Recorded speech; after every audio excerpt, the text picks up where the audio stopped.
Hello student, our today's topic is scalar and vector quantities. तो देखो आज का अपना जो टॉपिक है वो है सदिश तथा अदिश राशियाँ, जो कि क्लास 11th के चैप्टर 3 एलिमेंट्री मैथमेटिकल कैलकुलेशन या गणितीय संकल्पनाओं से है। जो पहला टॉपिक है अपना, क्या है पहला topic? Scalar and vector quantities.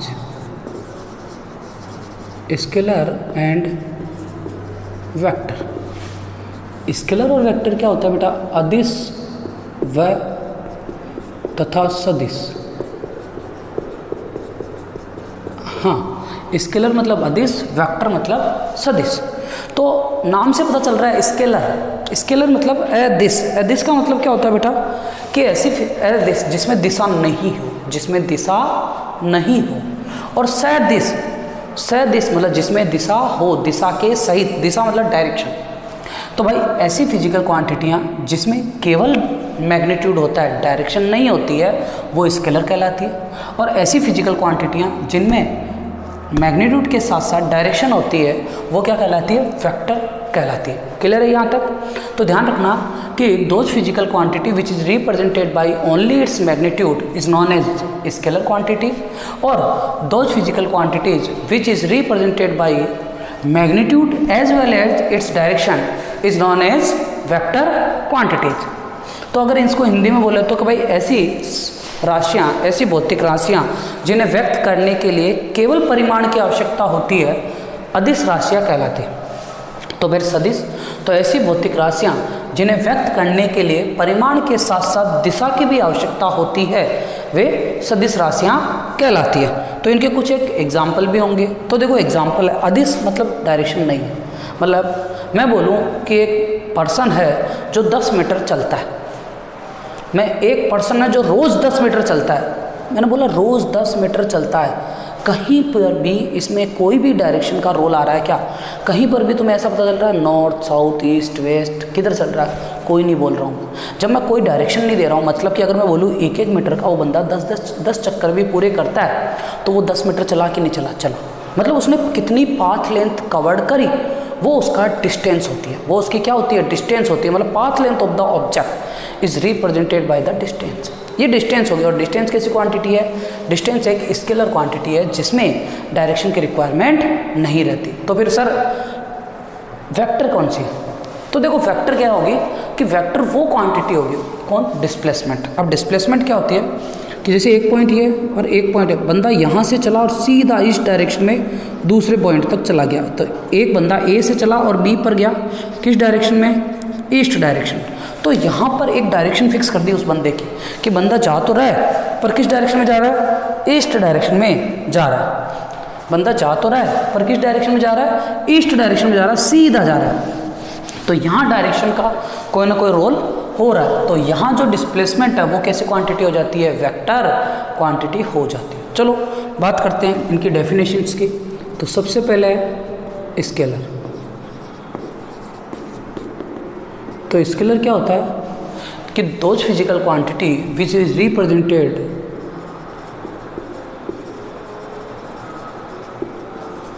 Those physical quantity which is represented only by its magnitude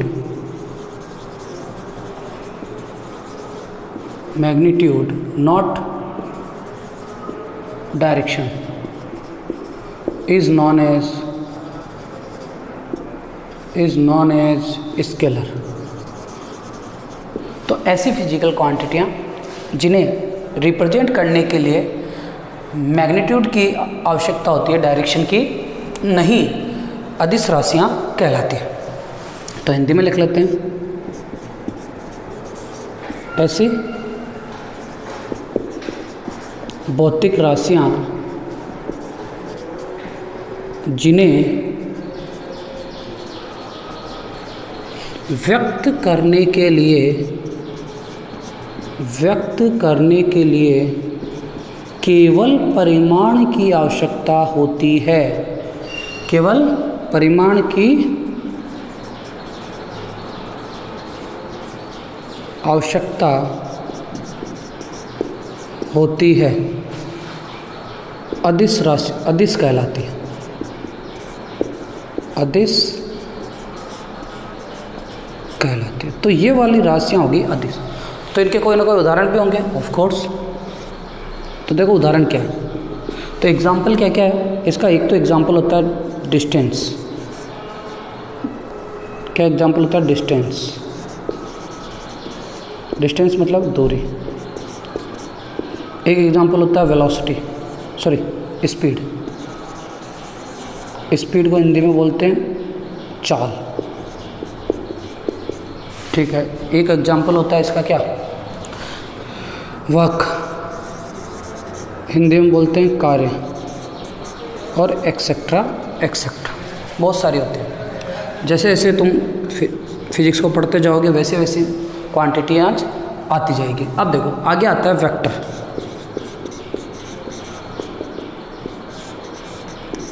vector मतलब सदिश। हाँ, क्या डेफिनेशन पढ़ी थी भाई? वेक्टर क्वांटिटी क्या होती है कि वेक्टर वो फिजिकल क्वांटिटी होती है जिन्हें रिप्रेजेंट करने के लिए मैग्नीट्यूड के साथ साथ डायरेक्शन भी चाहिए। कि भाई साहब मैग्नीट्यूड तो है, साथ में डायरेक्शन भी देनी पड़ेगी, तभी वो क्वांटिटी कौन सी कहलाएगी? वेक्टर या सदिश कहलाएगी। तो मतलब मैं बोल सकता हूँ those physical quantity which is represented by magnitude as well as its direction is known as vector. तो those physical quantity those physical quantity which is represented by its magnitude as well as its direction is known as vector। और उसी quantity को क्या बोलते हैं अपन? Vector बोलते हैं। तो क्या बोलेंगे हिंदी में? ऐसी भौतिक राशियां जिन्हें व्यक्त करने के लिए परिमाण के साथ साथ दिशा की भी आवश्यकता होती है। परिमाण के साथ साथ दिशा भी जब चाहिए तो ऐसी क्वांटिटी क्या हो जाती है? वेक्टर हो जाती है। तो एग्जाम्पल क्या होगा? डिस्टेंस है तो यहाँ डिस्प्लेसमेंट है। डिस्प्लेसमेंट मतलब इसको बोलते हैं हिंदी में विस्थापन। ठीक है बेटा। दूसरा स्पीड है तो यहाँ होती है वेलोसिटी, इसको हिंदी में बोलते हैं वेग। और तीसरा होता है यहाँ ये अलग है और यहाँ होता है फोर्स। फोर्स मतलब हिंदी में बल। और बहुत सी फिजिकल क्वांटिटियाँ होती है जो वेक्टर होते हैं। तो ये अपन ने आज दो डेफिनेशन डिस्कस करी, एक तो स्केलर और एक वेक्टर। हाँ भाई, अब भाई वापस एक बार थोड़ा सा रिवाइज करते हैं। स्केलर क्या होती है कि भाई वो फिजिकल क्वांटिटी है जिनको रिप्रेजेंट करने के लिए केवल मैग्नीट्यूड चाहिए, वो स्केलर। और वेक्टर क्या होता है? वो फिजिकल क्वांटिटी जिनको रिप्रेजेंट करने के लिए मैग्नीट्यूड के साथ साथ क्या चाहिए? डायरेक्शन भी चाहिए, तो वो क्या हो जाती है? वेक्टर। लेकिन सर ये वेक्टर और स्केलर आप बोल तो रहे हो, इस वेक्टर को रिप्रेजेंट कैसे करते हैं?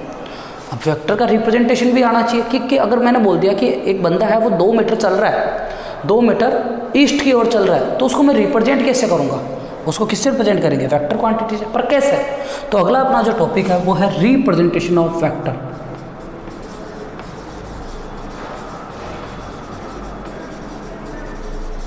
रिप्रेजेंटेशन ऑफ वेक्टर मतलब सदिश का निरूपण।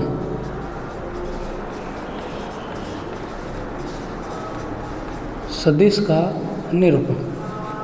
ठीक है।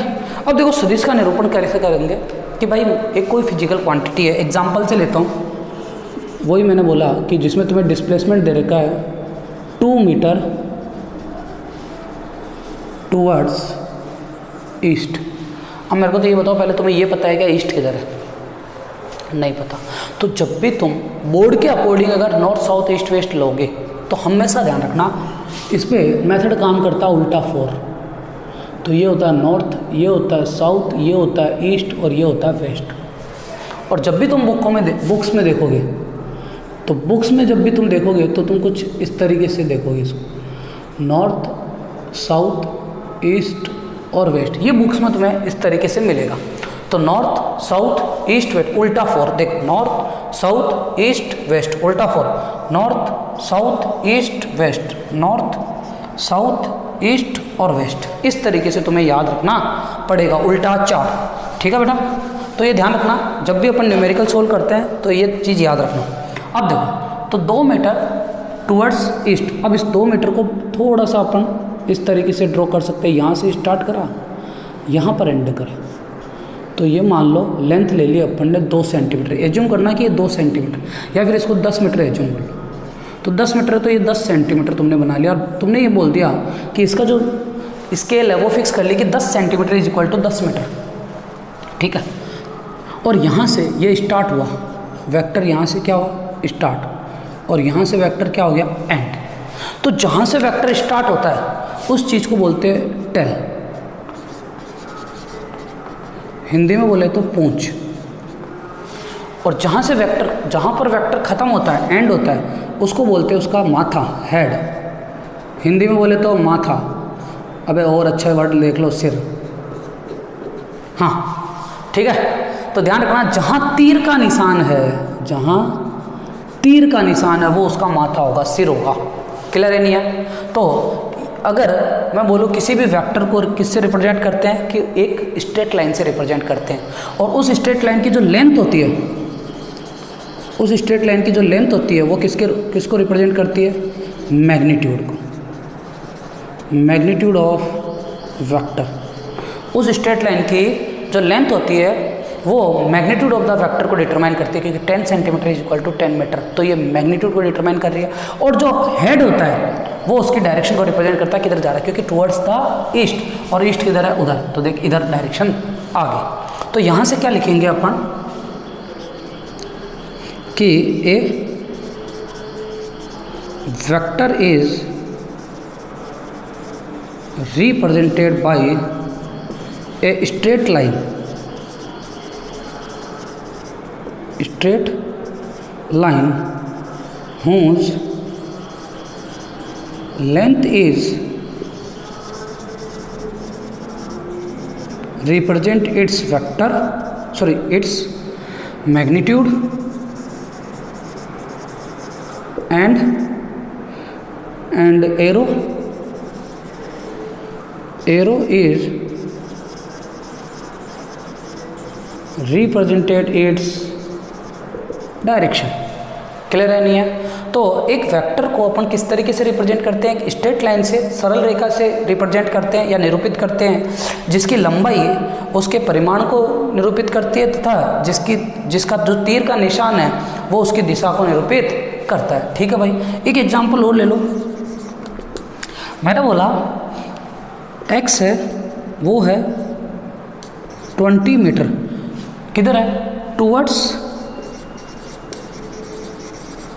साउथ, साउथ किधर है, नीचे की ओर।